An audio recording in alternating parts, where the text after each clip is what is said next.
Welcome to Tiwari Coaching Classes English Grammar by Neeraj Tiwari.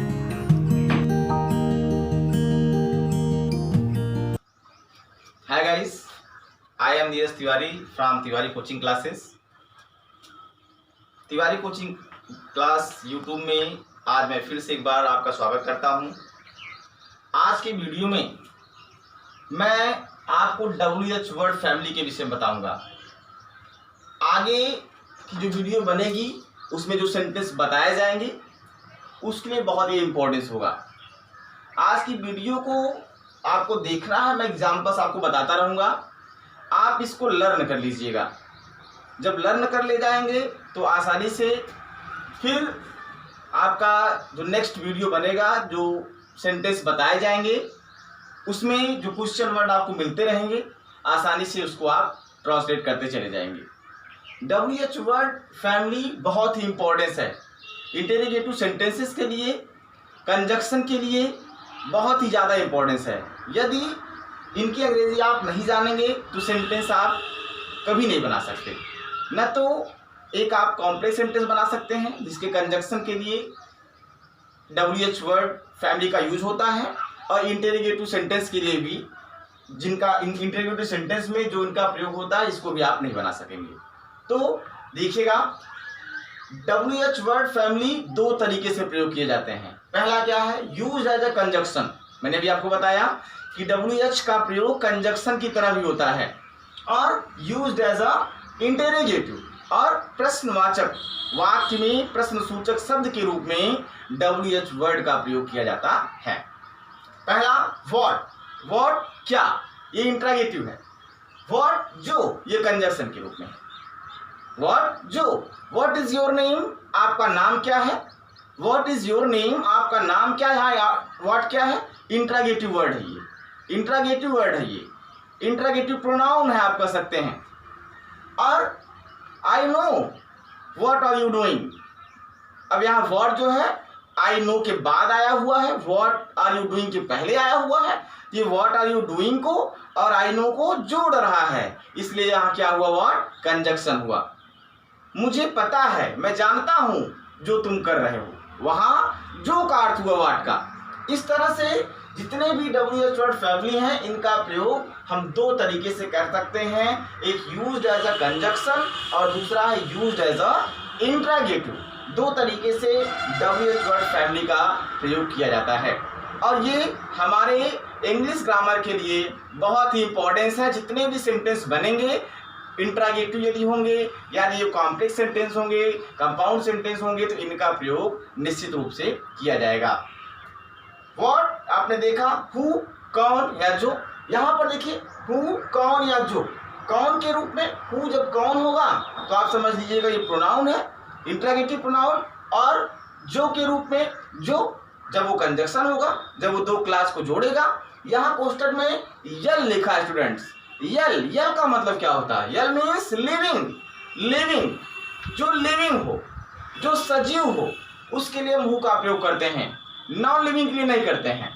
यहाँ विच, विच कौन सा या जो, यहाँ पर यन यल, यन यल मीन्स नॉन लिविंग, यन यल मीन्स नॉन लिविंग के रूप में करते हैं। विच का प्रयोग हम नॉन लिविंग थिंग्स के लिए करते हैं। Which book do you like most, तुम्हें कौन सी किताब ज्यादा पसंद है। यहाँ पर विच का प्रयोग हमने नॉन लिविंग थिंग्स के लिए किया। एक कंडीशन ऐसा आता है जहां पर विच का प्रयोग लिविंग थिंग्स के लिए करते हैं, जब क्या करना हो, सिलेक्शन करना हो, जब एक प्रकार से सिलेक्ट करना हो किसी को, या चुनाव करना हो आप कह सकते हैं, तब वहां हम विच का प्रयोग तो लिविंग थिंग्स के लिए करते हैं। जैसे which boy make a noise in the class, which boy makes a noise in the class, कक्षा में कौन सा लड़का शोर करता है। तो यहाँ बच्चों में हमें सिलेक्शन देना पड़ता है, चुनाव लेना पड़ता है कौन सा बच्चा, इसलिए विच का प्रयोग वहां हम सजीव के लिए करते हैं। लेकिन वो एक्सेप्शन के रूप में सिर्फ एक ही ऐसा कंडीशन है, और हर जगह विच का प्रयोग कौन सा और जो के लिए करते हैं, लेकिन वो नॉन लिविंग थिंग्स होना चाहिए। फिर हुज, किसका या जिसका, ये भी नॉन लिविंग थिंग्स के लिए। फिर हुज, किसका या जिसका, नॉन लिविंग थिंग्स के लिए। वेयर, कहाँ या जहां, प्लेस के लिए आपको पता है। हूँ, किसे या जिसे, किसको, लिविंग थिंग्स के लिए करते हैं। फ्रॉम वेयर कहाँ से या जहाँ से, फ्रॉम वेयर कहाँ से या जहाँ से, फॉर व्हाट किस लिए, जिस लिए, व्हाट फॉर दोनों का मतलब एक ही हुआ, चाहे आप फॉर व्हाट कहें चाहे व्हाट फॉर कहें, दोनों का अर्थ एक ही आप देखा, किस लिए या जिस लिए। सिंस व्हेन कब से, ये निश्चित समय के लिए, ध्यान रखिएगा, सिंस व्हेन कब से निश्चित समय के लिए। और हमें यहाँ पर एक बात बहुत ही नजदीक से ध्यान देने की बात है कि इसका आंसर जो होगा वो भी निश्चित ही होना चाहिए। जैसे since when do you have you been reading, तुम कब से पढ़ रहे हो, तो आपका आंसर होगा I have been reading since morning, ये आपका एग्जैक्ट आंसर होगा। I have been reading for 2 hours, ये आपका सेंटेंस गलत होगा इसके आंसर के लिए। क्यों? क्योंकि इसका जो क्वेश्चन है वो सिंस से स्टार्ट हुआ है, निश्चित से स्टार्ट हुआ, निश्चित समय के लिए पूछताछ किया है, तो आपका उत्तर भी, आपका आंसर भी निश्चित समय के लिए ही होना चाहिए। फिर फॉर हाउ लॉन्ग, कब से, ये टाइम के लिए है, for how long time, for how long are you have you been reading, for how long have you been reading, तुम कब से पढ़ रहे हो, तो यहाँ आप कह सकते हो I have been reading for 2 hours, मैं 2 घंटे से पढ़ रहा हूँ। हाँ, फ्रॉम व्हेन कब से, फ्रॉम व्हेन कब से, हाउएवर जैसे भी या फिर भी, हाउएवर ये बहुत इंपॉर्टेंट है। हाउएवर आप देखते रहिए, जानते रहिएगा, इसकी मीनिंग दिमाग में रख लीजिएगा, क्योंकि जब आपको कंजक्शन पढ़ाया जाएगा, आपको क्लासेस पढ़ाए जाएंगे, तो इसका प्रयोग अक्सर आता रहता है और फिर वहां आप कंफ्यूज कर जाते हैं।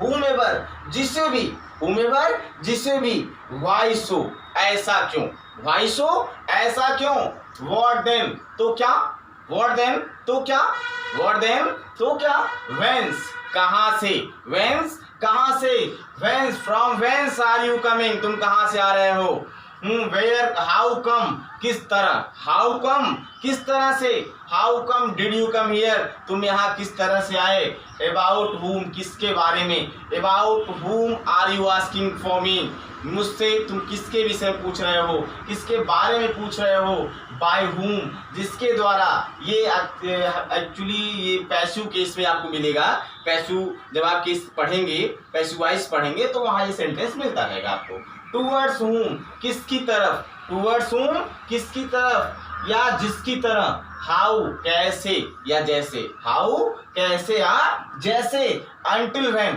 कब तक या जब तक, अंटिल व्हेन कब तक या जब तक, हाउ मेनी कितना या जितना, हाउ मच कितना या जितना, लेकिन दोनों में अंतर, ये इसका मैं सेपरेट वीडियो बनाऊंगा, हाउ मच और हाउ मेनी के मैं सेपरेट वीडियो जरूर बनाऊंगा, लेकिन यहाँ आप ध्यान दीजिएगा, बहुत ही अच्छे तरीके से मैंने लिख भी दिया है कि हाउ मेनी का प्रयोग कितना जितना के लिए, लेकिन वहाँ जिसके लिए आप प्रयोग कर रहे हो काउंटेबल होना चाहिए, काउंटेबल होना चाहिए। How many mangoes, how many mangoes, अब यहाँ मैंगोज आप काउंट कर सकते हो, यहाँ पर आप मैंगोज काउंट कर सकते हो। अब यहाँ हाउ मच कितना जितना, लेकिन अनकाउंटेबल, अर्थात जो काउंट न किया जाए, जैसे हाउ मच मिल्क, अब यहाँ मिल्क को आप काउंट नहीं कर सकते, मिल्क को आप मेजर कर सकते हो, नाप तौल कर सकते हो, लेकिन मिल्क को हम काउंट नहीं कर सकते, इसलिए यहाँ हाउ मच का प्रयोग होगा।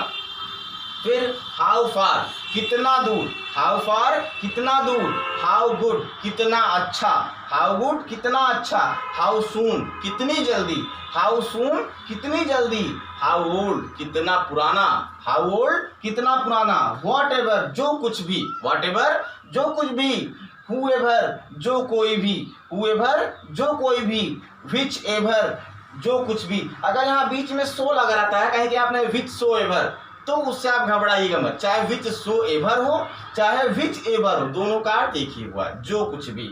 यहाँ भी when so ever हो या when ever हो, दोनों का अर्थ एक ही हुआ, when ever या when so ever, दोनों का मतलब एक ही हुआ, जब कभी भी। in which किसमें, इन विच किसमें, ऑन व्हाट टाइम किस समय पर, ऑन व्हाट टाइम किस समय पर। तो ये आपके WH वर्ड फैमिली के इंपॉर्टेंस क्वेश्चन वर्ड थे, WH वर्ड थे, मैंने आपको बताया। आप इसको ध्यान से पढ़िएगा, इसको लर्न कर लीजिएगा। ये आपको लर्न करने के लिए दिया गया है, लर्न कर लीजिएगा, जिससे कि आगे के सेंटेंसेस जो आपको बताए जाएं, अगर उसमें इन शब्दों का प्रयोग किया गया हो तो अंग्रेजी बनाने में आपको कोई दिक्कत न हो। मैं क्वेश्चन टैब नेक्स्ट वीडियो में आपको क्वेश्चन टैब बताऊंगा, यदि जैसे इन प्रश्न सूचक शब्दों के पहले और जुड़ा हुआ हो, ये प्रश्न सूचक शब्द 2 बार आए हुए हों, जैसे क्या क्या और क्या, इनको किस तरह से आप प्रोनाउंसिएट करेंगे मैं नेक्स्ट वीडियो में आपको जरूर बताऊंगा। और तब तक आप इसको लर्न करिएगा। आपको ये समझ में नहीं आया हुआ है, कोई दिक्कत हो तो आप कमेंट बॉक्स में जरूर उसको मेंशन करिएगा। Thank you.